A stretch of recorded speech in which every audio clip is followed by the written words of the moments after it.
Hello viewers, स्वागत है आप सभी का मेरे यूट्यूब चैनल स्कूल ट्यूशन गुरुजी में।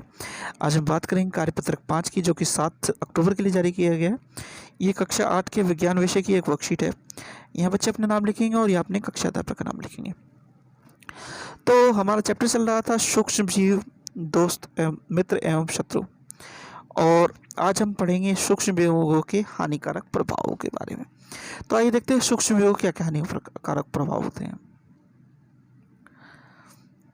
तो वैसे एक बार अगर याद करें हम, तो पिछली वर्कशीट में हमने पढ़ा था सूक्ष्म जीव हमारे कितने अच्छे दोस्त हैं। इनसे हम दवाइयाँ बनाते हैं, इनसे हम खाने के अलग अलग पदार्थ बनाते हैं।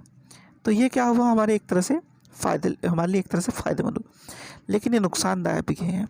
तो सूक्ष्म जीव क्या क्या हानिकारक प्रभाव हैं, वो ये ऐसे हैं।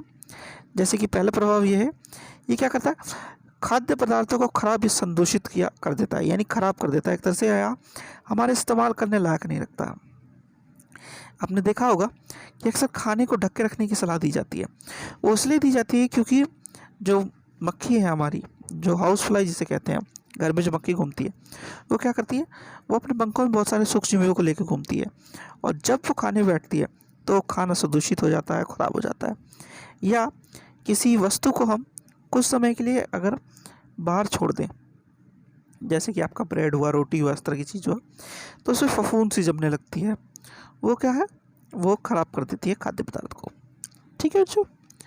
अगला है जलाशयों का विनाश, शैवाल का फैलना। तो वो जो हरी हरी सी काई जैसी चीज़ रहती है, वो कहलाती है शैवाल। ठीक है। तो जलाशयों में क्या होता है, वो फैलनी शुरू हो जाती है एक तरह से। जब वो फैलनी शुरू हो जाती है तो ऑक्सीजन की सप्लाई, यानी कि ऑक्सीजन की सप्लाई वो कम हो जाती है। तो इससे क्या होता है, एक तो जलाशय दूषित हो जाता है, उसका पानी पीने लायक नहीं रहता। दूसरी चीज़, ऑक्सीजन की सप्लाई कम होने से जो जलीय जीव हैं वो भी खत्म होना शुरू हो जाते हैं। फिर क्या हो सकता है, मानव और अन्य जंतुओं में बीमारियाँ हो सकती हैं, जैसे मलेरिया है, टीबी है, टाइफाइड है, इस तरह की बीमारियाँ हो सकती हैं। मलेरिया का तो आप सभी को पता ही है। मलेरिया कैसे होता है, मच्छर के काटने से होता है ना।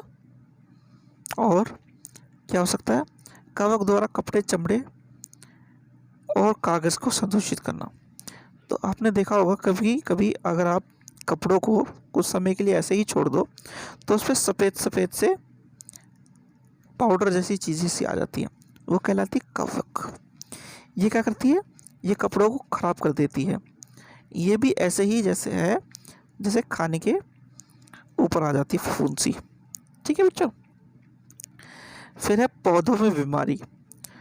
तो पौधों में बीमारी कैसे हो सकती है, पौधों में बीमारी हो सकती है नींबू का केकर और गेहूं का रस्ट। गेहूं का रस्ट में क्या होता है बच्चों, जैसे आपको आटा मिलता है ना पिसा हुआ, इस तरीके से गेहूं की बाल के एक तो बीज कम हो जाते हैं, और दूसरा वो खराब होकर के बेकार पाउडर जैसा हो जाता है।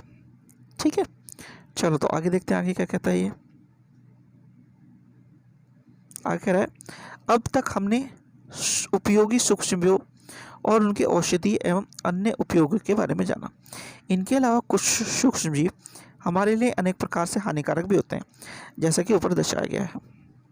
तो क्या बता रहा है ये, कि कुछ जो है सूक्ष्मजीव वो हमारे लिए हानिकारक भी होते हैं, है ना, और उनके बारे में ऊपर बताया गया है। और औषधीय गुणों वाले जीवों के बारे में हमने पहले पढ़ लिया है ना। आगे क्या कहता है, कुछ सूक्ष्म जंतु एवं पौधों में संचरणीय रोग उत्पन्न करते हैं। इसके अलावा कुछ अन्य सूक्ष्मजीव अनेक प्रकार से हानि पहुंचाते हैं, जैसे खाद्य पदार्थ को खराब करना, शैवालों के प्रस्फुटन से जलाशयों में अन्य जीवों को मरना, कपड़े, कागज और चमड़े की वस्तुओं को संदूषित करना इत्यादि। तो ये चीज़ें हमने अभी ऊपर देखी। क्या करिए कि इससे जलाशयों को नुकसान पहुंच रहा है, हमारे जो कपड़े हैं, जूते हैं, कागज़ हैं, वो ख़राब हो रहे हैं, इस तरह की चीज़ें हो रही हैं, और वस्तुएं एक तरीके से ये कह सकते हैं उपयोग लायक नहीं रह गई हैं, है ना। आगे क्या कहता है, रोग उत्पन्न करने वाले सूक्ष्मजीव रोगाणु कहलाते हैं। यह एक संक्रमित व्यक्ति से स्वस्थ व्यक्ति में संक्रमित हो रक्त, हवा, पानी, भोजन, रोग वाहकों द्वारा या सीधे संपर्क में आने से फैलते हैं। ठीक है बच्चों। तो ये क्या है, रोगाणु क्या कहलाते हैं, सूक्ष्मजीवों से होने वाले रोग रोगाणु कहलाते हैं।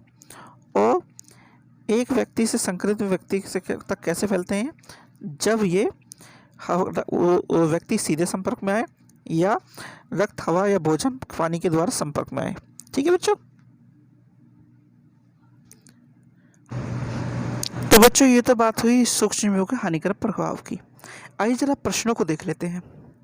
प्रश्न नंबर 1 है आपका, सूक्ष्मजीवों के कोई 3 हानिकारक प्रभाव लिखिए।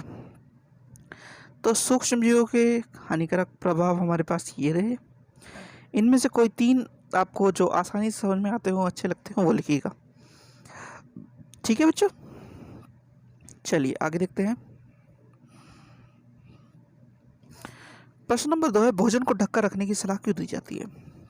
तो मैंने आपको बताया था कि जो हमारे घर में मक्खियाँ होती हैं वो रोगाणुओं को एक तरह से अपने ऊपर या अपने पंखों में समेटे रहती हैं, और वो जब एक वस्तु से दूसरे वस्तु पर बहती हैं तो रोग वाहकों के रूप में कार्य करती हैं।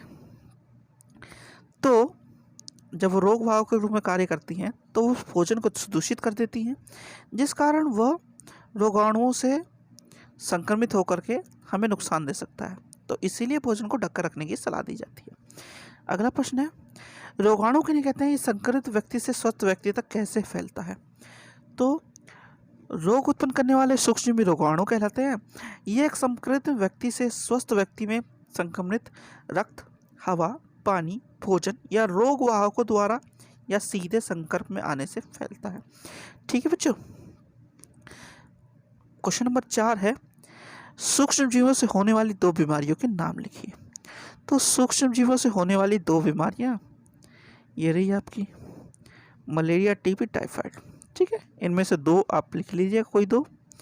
तो बच्चों ये तो आपकी वर्कशीट होगी कंप्लीट, और वीडियो भी। आशा करता हूँ आपको वीडियो अच्छी लगी होगी। अगर वीडियो अच्छी लगी हो तो चैनल को सब्सक्राइब करें, वीडियो को लाइक करें, शेयर करें। Thank you.